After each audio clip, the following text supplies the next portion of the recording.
Учрал дараад амжилт хүсье. Ерөнхий сайдаар одоо томилогдохоор болж байгаа, орж ирж байгаа мэдээж дэмжинэ.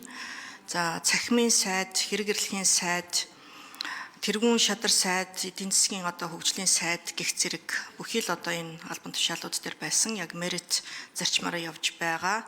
Нас хэдий залуу боловч одоо улс төрийн насаар нь авч үзэх юм бол тэргүүн игнэний одоо ах нарын тоонд орж байгаа.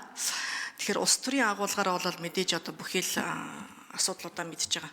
Миний зүгээс юу гэж хэлэх гэсэн бэ гэхээр бид зандан шатар даргаыг одоо ерөнхий сайдаар томилогдож байх үед гишүүдийн зүгээс нэг 2 гишүүний бланкн дээр нэг гарын үсэг цуглуулж нэг зарчмын шаардлага тавьсан юм а.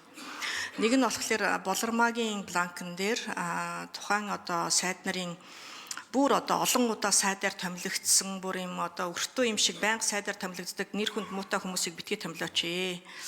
Хоёр дахь нь болохоор баасан жаргалын одоо бланкн дээр бас энэ гендерийн хуулиа бариач гэсэн ийм одоо албан шаардлагыг бол гаргаж байсан.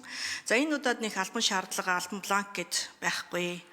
За гендерийн асуудлыг бол гендерийн тухай хууль 2011 онд батлагдсан. За гендерийн тухай хуулийн 11-1 дээр улс төрийн албан тушаал засгийн газар бол одоо 15% эмэгтэйчүүд байх ёстой гэсэн ийм хууль 2011 онд батлагдчихсэн.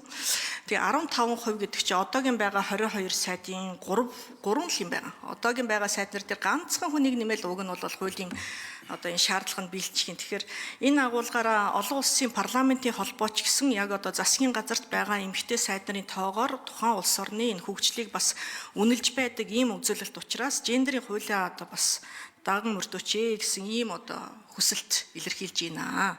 Тэгээ энэ одоо нэг өөрөө сайд болох гэдэг юм шиг нэг хүмүүс буруу мушгиж ойлгоод байдгийг үгүй шүү дээ. Зүгээр л энэ хууль тогтоогчид өөрсдөө мөрддөг байгаа чи. Мөрдөхгүй бол бусдаас одоо энэ хэрэгжилтийг нэхэх одоо нэр нүүргүүл баймаар юм аа л гэдэг агуулга явж байгаа юм. Хоёр дахь агуулгаараа бол мэдээж одоо хүнд цаг үе ирж байгаа гэж одоо бүгдээрээ л хэлж байна. Ойрхт орнодын одоо энэ нөхцөл байдалтай холбоотой иймээс богино хугацаанд сайн ажиллахын тулд та бас туршлагатай мэрэгжлийн одоо сайдартай байх нь зүйтэй гэдэг дээр бол би санал нэг байгаа юм учраас заавал шин сайдар гэхгүй.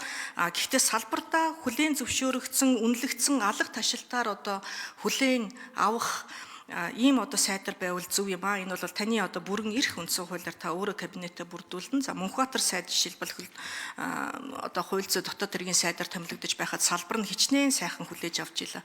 За боловсролын сайдар энх хамгааллын сайд одоо бас ажиллахад салбар нь хичнээн одоо сайн мундаг одоо хүлээж авч илаа. Гэвчлэн одоо үүн дээр анхаарсан зүйтэй болов уу гэсэн ийм саналтай байна. Болохгүй л тэгээд заавал давхар дээлтэй гэлтгүү данд.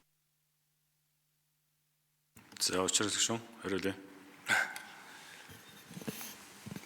За энэ хариуцлагатай цаг үе байна. Тэм учраас ажилдаа хурдан шуурхаа орох хэрэгтэй. За миний хувьд бол аливаа ажлыг гардаж авсан бол бас хурдтай шуурхаа ажиллаж ажлынхаа ард гаргахыг төлөө байдаг хүн. Тийм учраас энэ удаа ч гэсэн хурдтай шуурхаа ажиллана. Энэ шуурхаа хурдтай байдал дасан зохицож чадах сайд нарыг л танхимдаа өрнө. Хүүснэг хамаатай биш байх гэж бодож байна. Улс төрийн капиталын нэгдэл бол өөрөө засгийн газар. Тийм учраас сайн менежер байх ёстой. Миний хурдыг үүсгэх ёстой. Тэгээ суралц хугацаа байхгүй. Сайд бол суралцдаг алба биш. Маргааш нөгөөдөргөө 3 дахаас одоо ингээд засгийн газрын 8 цагийн хурал явагдах ёстой.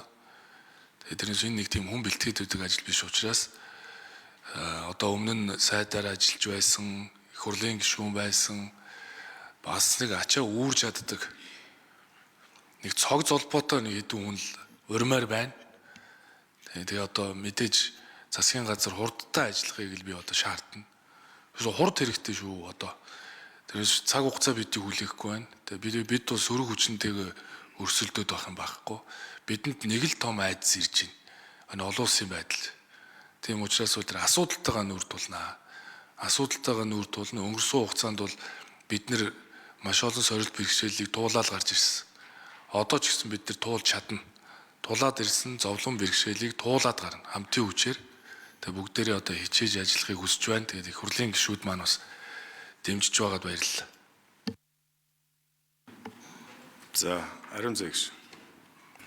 За би таныг бол энэ 15% хязгаарт гэдэг юм уу энд баригдахгүй илүү ч одоо олон эмэгтэйчүүдийг авах хаа гэж бодож байна. Зүгээр сануулхад та ерөнхий сайдын хувьд гендерийн үндэсний хорооны дараагаар бас давхар байдаг учраас ядаж энэ хуулиа биелүүлээрэ гэдгийг хүсье. Тэгээ таныг давуулна гэдэгт бол итгэлтэй байна л да. Нөгөө талаас би таныг зүгээр нөгөө саяхан одоо бас ерөнхий сайд ажиллаж исэн хүн би бол одоо ганцхан хүнийг л одоо өөрийн өслөөр томилсон штэ гэж хэлж байгааг сонсоод надад бол үнэхээр таалагдаагүй. Үннийг хэлээ. Тэгээд энэ агуулгаар бол та бас өөрөө бас яг үнэхээр энэ тантай одоо шуурхаа сайн ажиллаж хамгийн гол нь галыг үүр дээрээ үүрдэг байх ийм одоо сайдар байх хэрэгтэй шүү. Тэрнээс биш өөрөө одоо гал өөртөө дуудаж засгийн одоо нэр хүндийг доошогоо татдаг эргүүлээд одоо альва гал ирлээ гэхэд ерөнхий сайд руугаа бүр улсын их хурл руугаа бүр цаашлаад одоо ерөнхийлөгч рүүгээ одоо шийддэг ийм одоо сайдар байгаад хэрэггүй шүү дээ. Улс төрийн шихаагаар. Энийг л одоо хүсье да. Амжилт хүсье, баярлалаа.